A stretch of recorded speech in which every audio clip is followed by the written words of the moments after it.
I'd like to welcome Professor Mark Redmond, his wife Suzanne, Dr. Darren McLaughlin, and Dr. John Byrne is on the way, so I'll be here very shortly. I'm just going to let you know how we became involved with Professor Mark Redmond. My mother was operated on by the famous late Dr. Morris Nelligan, and unfortunately the first operation wasn't 100% success, so she had to have another operation. And when she went up to meet Dr. Morris Nelligan, he passed her records on to Professor Redmond, and Dr. Morris Nelligan made sure that my mother to go to Professor Mark Redmond, that there was no point in going to anyone else, that he was the best person to look after her and her three sons as well.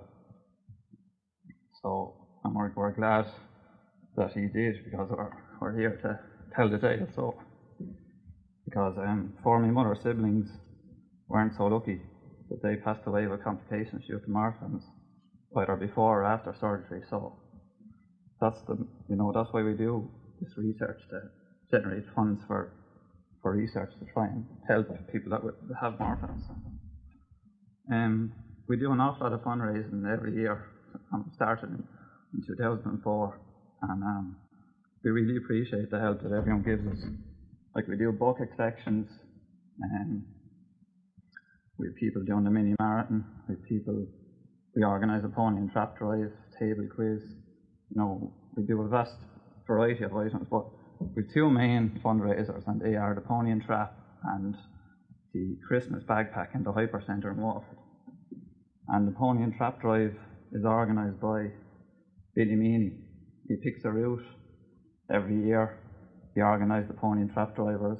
We have regular pony and trap drivers now in Tom Cairns, Tommy Foskin and Tony Flynn and Billy himself. And Mary Cochran then organised the costumes, because the lads always dress up in a certain attire every year, and it's a very enjoyable day. And we have a DVD of we video the day, and Martin videos it. So, and we give the DVDs out to people then so they can see it every year. And since the pony trap has started, we've raised nearly 45,000 just with the pony trap alone.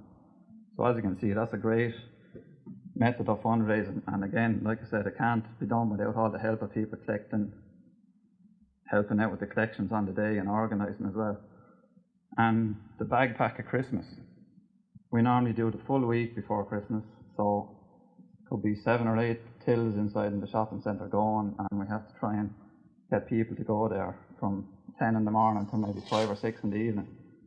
So there's a lot of people needed to keep that going, and people donate their time very generously, likewise to people who put money in the buckets, and they're always asking, what are you collecting for? And so we're there now for 7 years, and people are even telling us, oh yeah, we've heard about that before. So even just by fundraising, people are recognising Marfans syndrome, because it wouldn't be that commonly known. So to date, we've raised nearly 220,000 since 2004 for the research that Mark does up in Crumlin Hospital. So that's all I'm going to say. I'm actually going to present a cheque to Mark there now for €30,000.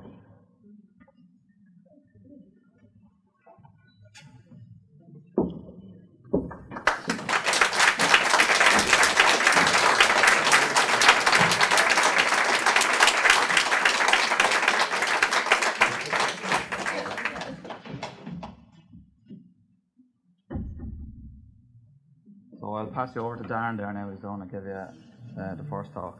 Thanks very much.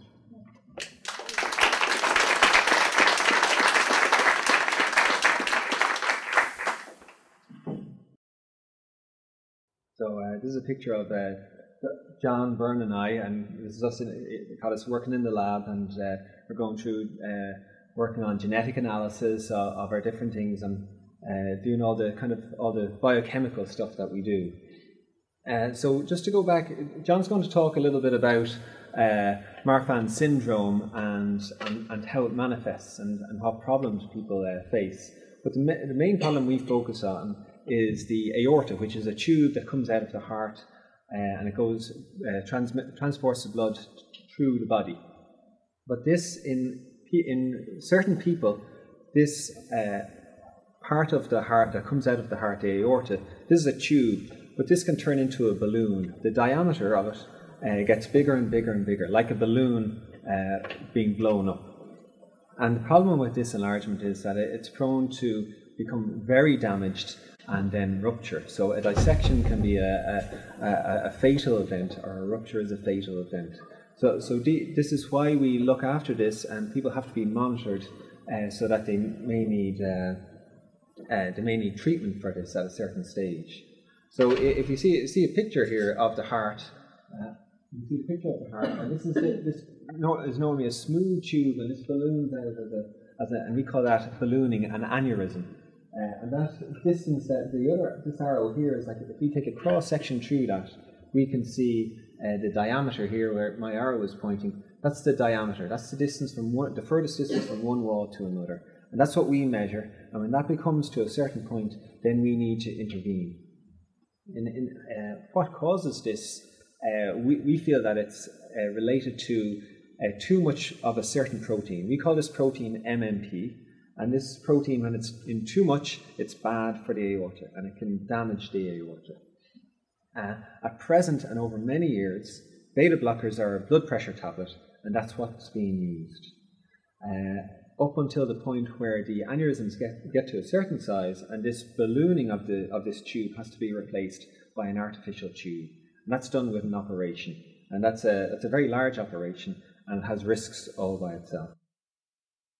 So over in Johns Hopkins in the States, they developed a mouse, and they changed the gene slightly so that it mimics part of the condition that people that have Marfans. So it's a similar gene. They switch and they turn on the condition. So this mouse develops an aneurysm of the aorta, just like that picture that we saw there. So the aorta itself balloons out and gets bigger, and then we can measure that. They felt that there's a potential treatment besides surgery, or that could delay surgery, that would be good for people who have the condition. It's a blood pressure tablet called losartan.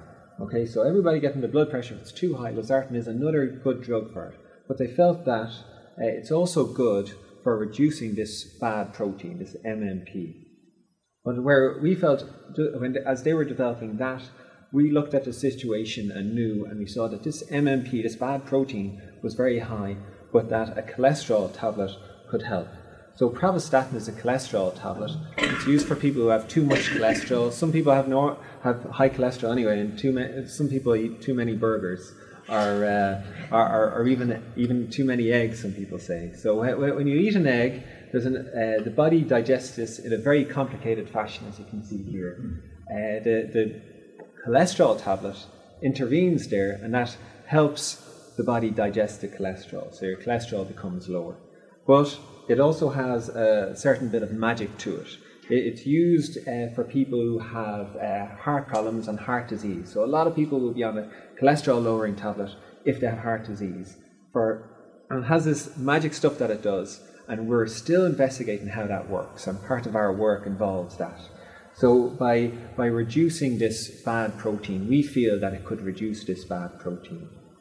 So what did we do? We looked at this mouse. We brought it over from the States, so it's over here on its holidays. So we looked at this mouse very carefully, and we looked at it as it got older and older and older. So from when it's very young to when it's quite old. And we looked at when the aneurysm starts and how it gets bigger and bigger and bigger, and what changes happen within the wall. And then we said, well, we'll try something clever, and we'll treat it with either of the blood pressure tablet, or the new thing to do, we felt, would be to treat it with a cholesterol tablet. So we had to measure it in many different ways. We looked at this diameter, how big the tube got, and we looked at it with an echocardiogram or an ultrasound. So some people here have had ultrasounds, and some people have had ultrasounds of their heart or an echocardiogram. And you get fancy pictures like this, and this is the way we measure it. So we did that with the mouse itself. We also measured how strong the heart was pumping and how much pressure was putting on the aneurysm, or this balloon. We did that